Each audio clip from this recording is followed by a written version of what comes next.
Welcome to Saranya TV. ముందుగా ముఖ్యాంశాలు. కాలుష్య రహిత గోదావరిపై అధికారులకు డిప్యూటీ సీఎం ఆదేశాలు.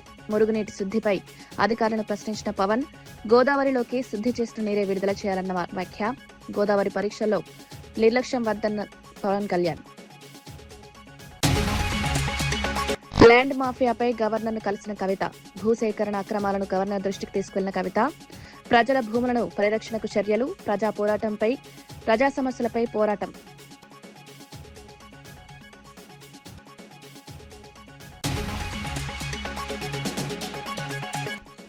జగన్ ప్రెస్ మీట్ తో రాజకీయ నష్టం జరిగిందన్న వర్ల.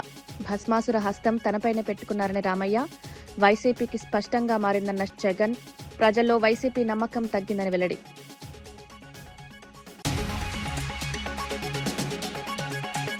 పీఎం సూర్యఘర్ పథకాలపై అవగాహన కార్యక్రమం. సోలార్ విద్యుత్పై రైతులకు అవగాహన. సబ్సిడీలను వినియోగించుకోవాలని సూచన. పీఎం కుసుమ్తో ఆదాయం పెందొచ్చన్న అధికారులు.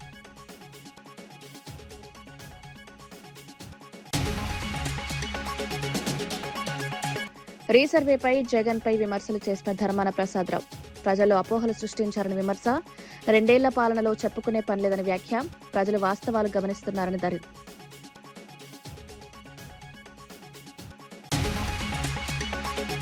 రాజమహేంద్రవరం పుష్కరాల ఘాట్ నుంచి పడవలో గోదావరి ప్రాంతాన్ని పరిశీలించిన ఉప ముఖ్యమంత్రి పవన్ కళ్యాణ్ కీలక ఆదేశాలు జారీ చేశారు.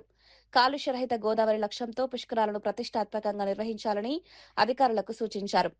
నల్లా ఛానల్ నుంచి గోదావరిలోకి కలుస్తున్న మురుగునీటిపై అధికారులను ప్రశ్నించారు. రోజువారీగా విడుదలవుతున్న మురుగునీటి పరిమాణం, శుద్ది ప్రక్రియపై వివరాలు తెలుసుకున్నారు. కేవలం 15% నీరే శుద్ది అవుతోందని అధికారులు వెల్లడించారు. కేంద్ర నిధులను పారదర్శకంగా వినియోగించాలని పవన్ సూచించారు. It is headed by Sri Chandrababu Naidu garu. Repeatedly in certain cabinet discussions, he keeps telling us, I need minister's contribution for the smooth governance of the state. మీరు బాధ్యతలు తీసుకోకుండా ప్రతిసారి నా వైపు చూస్తే నేను ఏం చేయగలను, మీరు కూడా బాధ్యతలు తీసుకొని చాలా పదే చెప్తారు. దాన్ని ప్రేరణగా తీసుకొని, దాన్ని ఇన్స్పిరేషన్గా తీసుకొని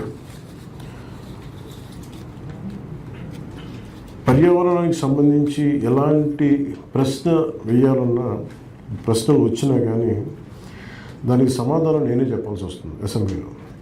so when public questions me, the concern minister has to answer to that question. So eventually environment or pollution control board plays a very key role in this Akhanda Godavari Pushkaram.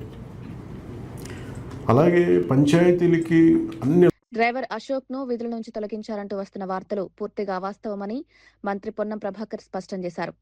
Ashok RTC ఉద్యోగి కాదని, హైర్ బస్ డ్రైవర్ మాత్రమేనని వివరించారు. జగిత్యాల ఘటనలో రైతుల పక్షాన మాట్లాడినందుకు ఎలాంటి చర్యలు తీసుకోలేదని వెల్లడించారు. అశోక్ ను విధుల నుంచి తొలగించవద్దని సంబంధిత బస్సు యాజమాన్యానికి ఇప్పటికే సూచనలు చేసినట్లు చెప్పారు. సోషల్ మీడియాలో తప్పుడు ప్రచారాలు జరుగుతున్నాయని, ప్రజలు నిర్ధారించని సమాచారాన్ని నమ్మవద్దని విజ్ఞప్తి చేశారు. అసత్య ప్రచారాలతో ప్రజల్లో గందరగోళం సృష్టించే ప్రయత్నాలు జరుగుతున్నాయన్నారు. అశోక్ ఎవరైతే మాట్లాడినారో ధాన్యంకు సంబంధించి రైతుల పక్షాన మేము తప్పకుండా పాజిటివ్ క్రిటిసిజాన్ని ఫేస్ చేయడానికి రెడీగా ఉన్నాం. మేము ఆ యొక్క పాడి ప్రొక్యూర్మెంట్ మీద ప్రభుత్వం మొత్తం యంత్రాంగం అంతా పనిచేస్తూ ఉంది. అనుకోనంత పంట రావడం వల్ల కొనుగోలు కేంద్రాలు పెంచి ధాన్యం కొనుగోలు చేసే ప్రయత్నం చేస్తాను. లారీలు ఇతరత్ర అనేక రకాల అంశాలతో ముడిపడి ఉన్నటువంటి ఈ పరిస్థితి, గోడౌన్లు, కేంద్ర ప్రభుత్వం సరి అయినటువంటి సహకారం లేని కారణంగా ఇటువంటి అంశాలు జరుగుతున్నప్పటికీ ధాన్యం కొనుగోలు ప్రక్రియ క్రియాశీలకంగా చేస్తూ ఉన్నాం. ఆ సందర్భంగా ఆ అశోక్ అనే వ్యక్తి డ్రైవర్, ప్రైవేట్ హైర్ బస్సుకు సంబంధించిన వ్యక్తి మాట్లాడితే దాన్ని స్వాగతించడం తప్ప ఎక్కడ మేము సంస్థ పట్ల ఎవరు కూడా మా యాజమాన్యం అటువంటి చర్య తీసుకోమని అతన్ని చెప్పలేదు. నేను ఇప్పుడే ఆర్టీసీ మేనేజింగ్ డైరెక్టర్ గారితో మిగతా ఆ ప్రైవేట్ బస్సుకు సంబంధించిన యాజమాన్యాన్ని కూడా చెప్పడం జరిగింది. అతను ఉద్యోగం నుంచి తొలగించే ప్రశ్న లేదు. ఇటువంటి తప్పుడు ప్రచారం చేయొద్దని కోరుతా ఉన్నాం. ఆ అశోక్ కంటిన్యూగా ఉద్యోగం చేసుకునేటువంటి అవకాశం హైర్ బస్సులో ఉంటుంది. సిపిఐ మావోయిస్టు పార్టీకి భారీ ఎదురుదెబ్బ తగిలింది. కీలక నేత పసునూరి నరహరి డీజీపీ సివి ఆనంద్ సమక్షంలో లొంగిపోయారు. Bihar, Jharkhand special area committee కార్యదర్శిగా, సెంట్రల్ కమిటీ సభ్యుడిగా పనిచేసిన నరహరితో పాటు ఆయన భార్య దానమ్మ కూడా లొంగుబాటు అయ్యారు. హైదరాబాద్లో జరిగిన కార్యక్రమంలో ఈ మావోయిస్టు జంటకు ప్రభుత్వం ప్రోత్సాహకంగా భారీ నగదు అందించింది. నరహరికి 25 లక్షలు, దానమ్మకు 20 లక్షలు ఇచ్చినట్లు ప్రకటించారు. ఈ ఏడాది తెలంగాణలో ఇప్పటి వరకు 264 మంది మావోయిస్టులు లొంగిపోయారని డీజీపీ తెలిపారు. ఇంకా అజ్ఞాతంలో ఉన్న మావోయిస్టులు కూడా హింసను విడిచి జనజీవన స్రవంతిలో కలవాలని పిలుపునిచ్చారు. Ranks and reached in 2017. He was made the Central Committee member, and he is an expert in making grenades, bombs, LMG, rotor, shoulder-fired motors, and such equipment. He is also an expert in maintenance of this military equipment which they had, rifles, guns and other military equipment, which he is an expert at laying booby traps, and he used to be in charge of all the training sessions for the Maoist UG cadre in these aspects. So being there, his wife also is from Guntur district, met him in 86 and joined him as in the Bangalore area den as a den keeper, and from that year onwards they have both been together and slowly have shifted to the Jharkhand, Bihar area and have been staying together. Both have come out today and surrendered to the Telangana police, and as of now, if we calculate the number of persons who are UG, in Telangana there are hardly 3 members left.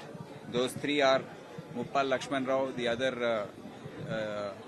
CC member and General Secretary of the Maoists, and his wife Jode Ratnabai. Both are believed to be in some hideout, but they have not responded to our appeals by our Honorable Chief Minister and also the Honorable Union Home Minister. So we appeal to them, and even his own colleague in the Central Committee, Mr. Narahari, has appealed to him today to surrender.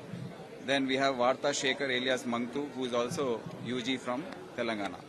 Overall, we can say, as on today, there are 47 UG cadre in the country. Chhattisgarh has 15, Jharkhand has 13, Orissa has 15, Telangana 3 and AP 1. So we appeal to all of them to come out, because the days are over. The society has changed. The ideology of Maoism has no more place in the modern day society of India. And on behalf of the Telangana police and Telangana government, we appeal to all the remaining cadre to come out and surrender voluntarily. The governments are in all states have put in place excellent surrender and rehab policies. In Telangana, as you have seen, we have given the reward amount on this day, 25 lakhs and 20 lakhs to both of them. Further, we will be issuing health cards. Whatever help they require in terms of employment, if they want to work in some area, reskilling will be done. If they want to do agriculture, perhaps some land, the equipment which is necessary, like a tractor, will be loaned out to them. And in every manner, the Telangana government has put out a very good rehabilitation policy. So now our challenge is to watch all the surrender cadre on a regular basis, ensure that they get all the benefits which have been assured, and ensure that they join the mainstream and never again think of going back or go to a different type of ideology and thinking. Karnataka ముఖ్యమంత్రి మార్పుపై వస్తున్న వార్తలు కేవలం ఊహాగానాలేనని Congress party సంస్థాగత వ్యవహారాల incharge KC Venugopal స్పష్టం చేశారు.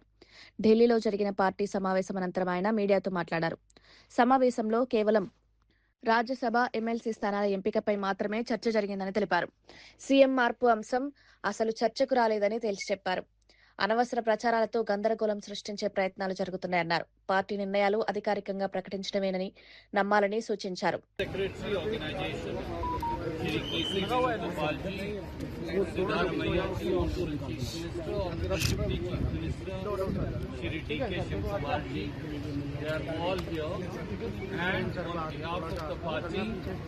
A short statement will be made by Honorable General Secretary, Organization, Shri K.C. Venugopal ji. At this point, we will not be taking any questions. I also request you to, for heaven's sake, now stop your speculation. That they will do, don't worry about it.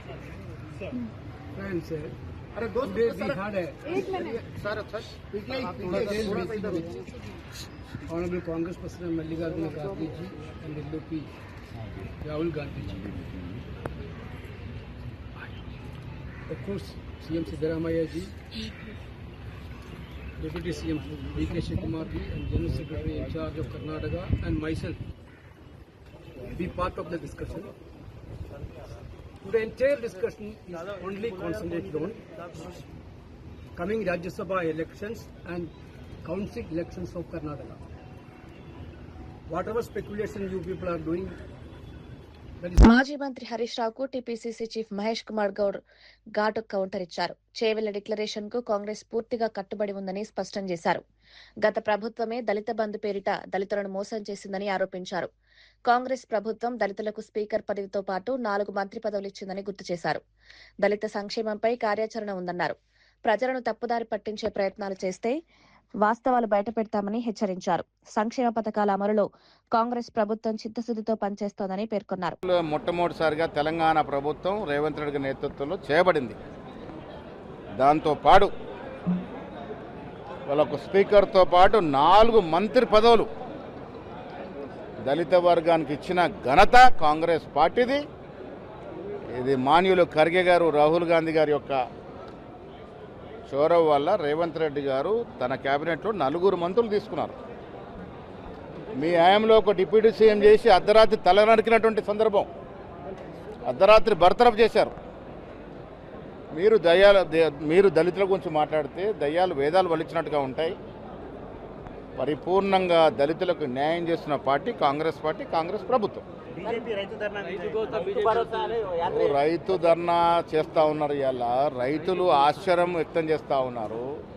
పంట వేయకండి, వేస్తే మేము కొనే ప్రశ్న లేదన్నది BJP వారు కాదా? వారు వేస్తే ఊరి అన్నది టీఆర్ఎస్ నాయకులు కాదా? వాళ్ళు ఇలా కూడగలుపుకొని కల్లాల పంట తిరుగుతూ ఉన్నారు. రైతులు అన్నీ గ్రహిస్తూ ఉన్నారు. ఈ సంవత్సరం అత్యధిక దిగుబడి వచ్చింది. నిన్ననే మా ఉత్తమ్ కుమార్ రెడ్డి చెప్పినారు, దాదాపు 75 లక్షల మెట్రిక్ టన్నుల ధాన్యాన్ని కొనడానికి ప్రభుత్వం సిద్ధంగా ఉంది. ఇప్పటికే 51 లక్ష మెట్రిక్ టన్నుల ధాన్యాన్ని కొన్నాము. కేంద్ర ప్రభుత్వం ఇస్తున్న సహకారం 52 లక్షల మెట్రిక్ టన్నులకు మాత్రమే. అయినప్పటికీ దిగుబడి ఎక్కువ వచ్చింది కాబట్టి రాష్ట్ర ప్రభుత్వం రైతులకు ఇబ్బంది ఉండకుండా 75 లక్షల మెట్రిక్ టన్నుల ధాన్యాన్ని కొంటా ఉంది. ఇది రైతు పక్షపాతి ప్రభుత్వం. అన్ని చర్యలు తీసుకుంటా ఉంది. చిన్న చిత్కర సమస్యలు ఉంటే కూడా సమస్య పోతాయి. పత్రికా స్వేచ్ఛ ఉంది, రాయాల్సిన రాశారు, మేము ఇవ్వాల్సిన వివరణ ఇచ్చాము. ఇది ముగిసిన అధ్యాయం. Thank you. గోదావరి నదిలో కాలుష్యం కలవకుండా చర్యలు తీసుకునేందుకు కేంద్రాన్ని సంప్రదించి నేషనల్ రివర్ కన్జర్వేటివ్ ప్రోగ్రాం ద్వారా 88 కోట్ల రూపాయలు తెచ్చామని వెల్లడించారు. కేంద్ర ప్రభుత్వంలో భాగస్వాములు కాకపోయినా రాజమహేంద్రవరానికి నిధులు తీసుకురాగలిగామని పేర్కొన్నారు. అయితే ప్రస్తుత ప్రభుత్వం వచ్చిన తర్వాత నీటి శుద్ధి ప్లాంట్ నిర్మాణం నిలిచిపోయిందని ఆరోపించారు. స్థానిక ఎమ్మెల్యే కారణంగానే అక్కడ అవినీతి జరిగిందని విమర్శించారు. పవన్ కళ్యాణ్ తన పర్యటనలో ఈ అంశం ప్రత్యేక దృష్టి పెట్టారని కోరారు. నేషనల్ రివర్ కన్జర్వేటివ్ ప్రోగ్రామ్ ఇది పవన్ కళ్యాణ్ గారిని గమనించాల్సిందిగా కోరుతా ఉన్నాం. మీ శాఖకు సంబంధించి మీరు ఏదైతే ప్రస్తావన చేస్తున్నారో గజేందర్ సింగ్ షెకావత్ గారు, ఇప్పుడు ఆయన టూరిజం మినిస్టర్ ఉన్నాడు, అప్పుడు జల్ శక్తి మినిస్టర్ కింద ఉన్నప్పుడు ఆయన దగ్గర నుంచి మేము తీసుకుని వచ్చాం. ఆయన మాకున్న ఒక పర్సనల్ రిలేషన్ తో ఆయనతో మేము ఒక యంగ్స్టర్ గా ఎప్పటికప్పుడు సంప్రదింపులు చేసి ఎంపీగా ఉన్నప్పుడు రాజమహేంద్రవరానికి ఆంధ్రప్రదేశ్ కి కేంద్ర ప్రభుత్వంలో మేము లేకపోయినప్పటికీ కూడా 88 కోట్ల రూపాయలు తీసుకొచ్చిన చరిత్ర వైఎస్ఆర్ కాంగ్రెస్ పార్టీ.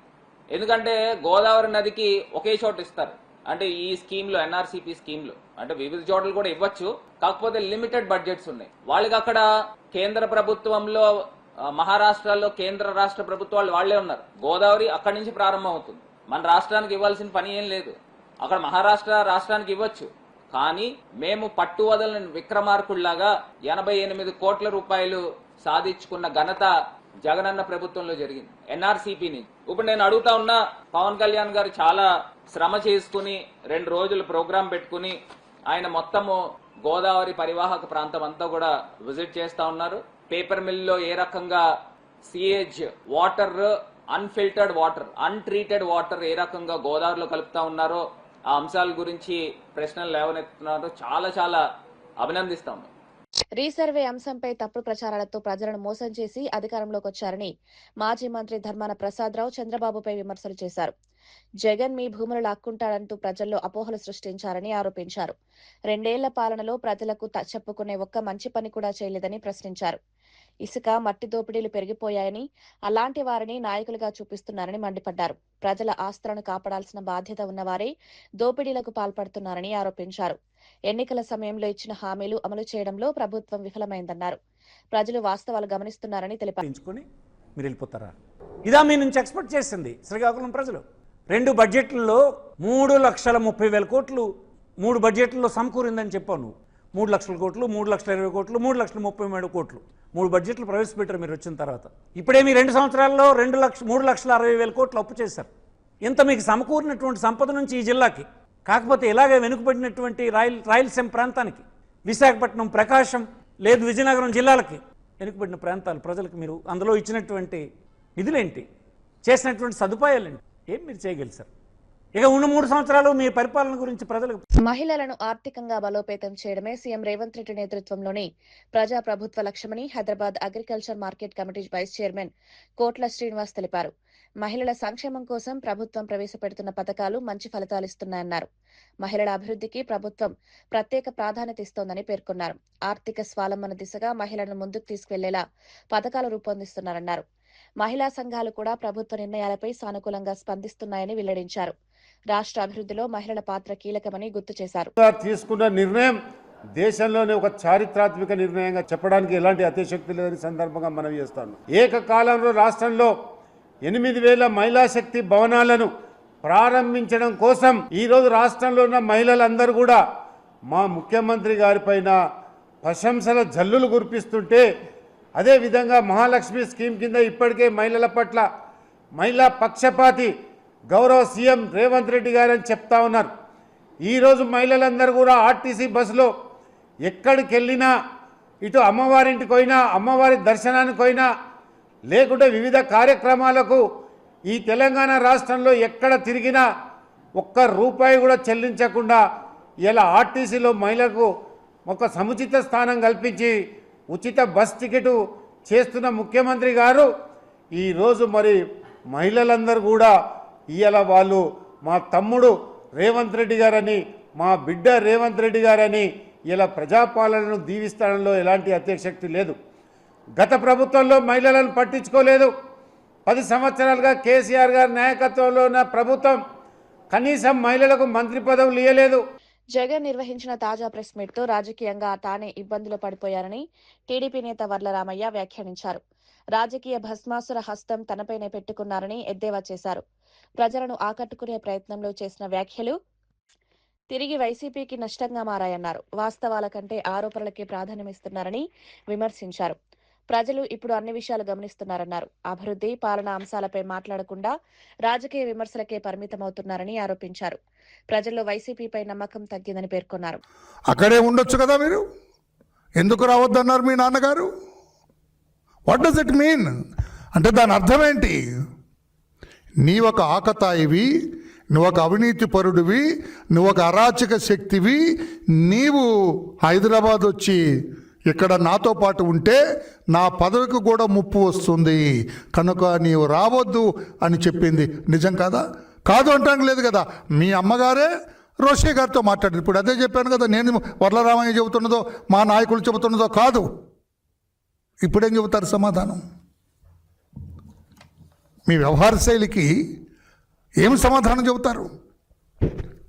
మీరు అహింసావాదని చెబుతారా?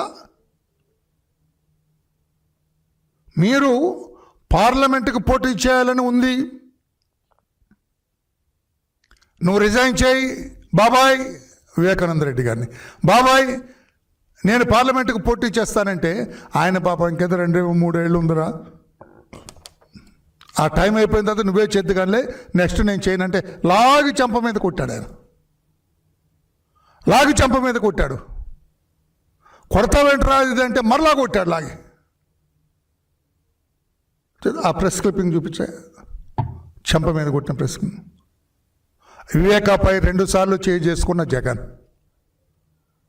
ఇదంతా నేను ఊరికే మామూలుగా చెప్పట్లేదు, ఆధారాలు లేకుండా చెప్పటం లేదు. వివేకాపై 2 సార్లు చేసుకుని జగన్ తీసేమ్మా. ఏం చెబుతావు జగన్మోహన్ రెడ్డి గారు? మీరు ఎటువంటి ఆలోచన మీదంటే హింస ద్వారానే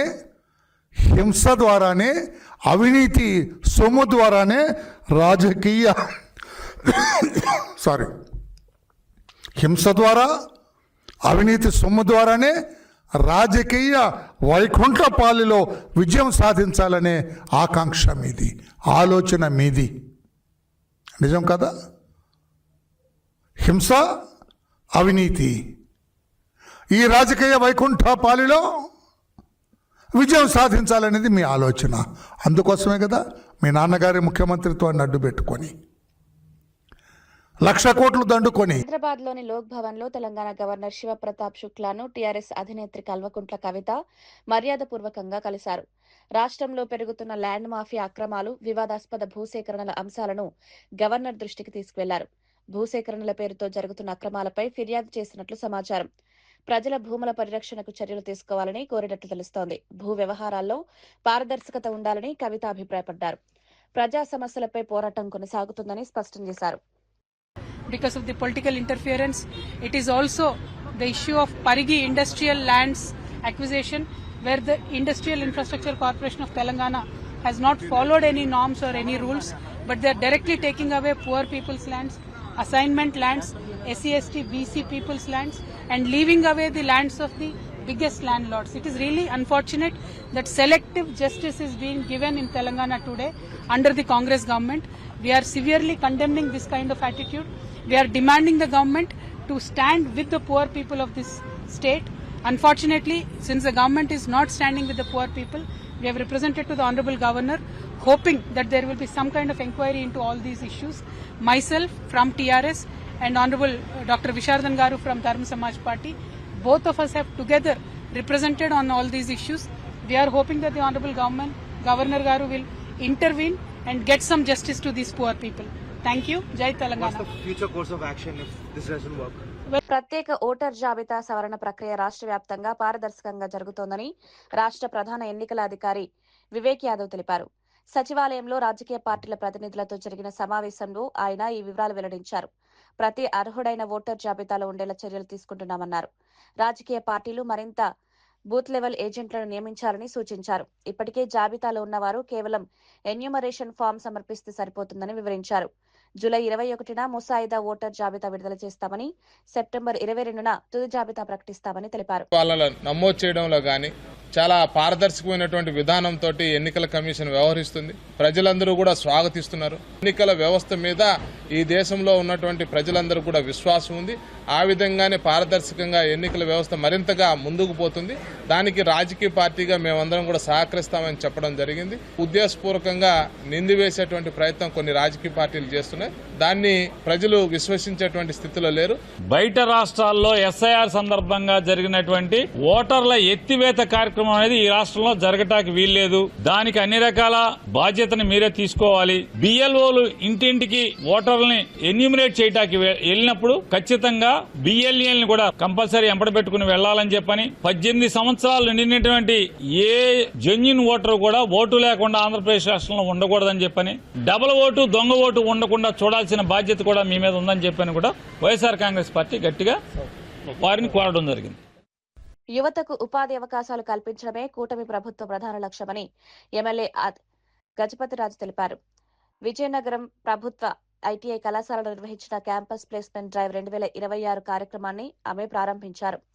ఏపీ స్కిల్ డెవలప్మెంట్ కార్పొరేషన్ ఆధ్వర్యంలో ఈ కార్యక్రమం నిర్వహించారు. వివిధ పరిశ్రమల్లో ఉద్యోగ అవకాశాలు కల్పించేందుకు జాబ్ మేళాలు నిర్వహిస్తున్నట్టు చెప్పారు. విద్య, ఉపాధి రంగాల అభివృద్ధికి మంత్రి లోకేష్ ప్రత్యేక చొరవ తీసుకుంటున్నారని పేర్కొన్నారు. యువత నైపుణ్యాలను పెంచేందుకు ప్రభుత్వం చర్యలు చేపడుతోందన్నారు. అయితే వచ్చిన ఫస్ట్ జాబ్ ని మీరు తీసుకోండి. ఆ వచ్చిన జాబ్ మీరు తీసుకున్నాక దాంట్లో ఎక్స్పీరియన్స్ పొందాక అప్పుడు మీరు సెలెక్ట్ చేసుకోగలరు. ఈ జాబ్ నాకు బాగుంటుంది, లేకపోతే ఈ జాబ్ లో నాకు శాలరీ ఎక్కువ వస్తుంది. ఈ విధంగా మీరు సెలెక్ట్ చేసుకోవచ్చు. మీ లైఫ్ లో మీరు బాగా కష్టపడి బాగా ఎదగాలని నేను కోరుకుంటా అన్నాను. మీరందరూ హార్డ్ వర్క్ చేస్తే డెఫినెట్గా పైకి వస్తారు.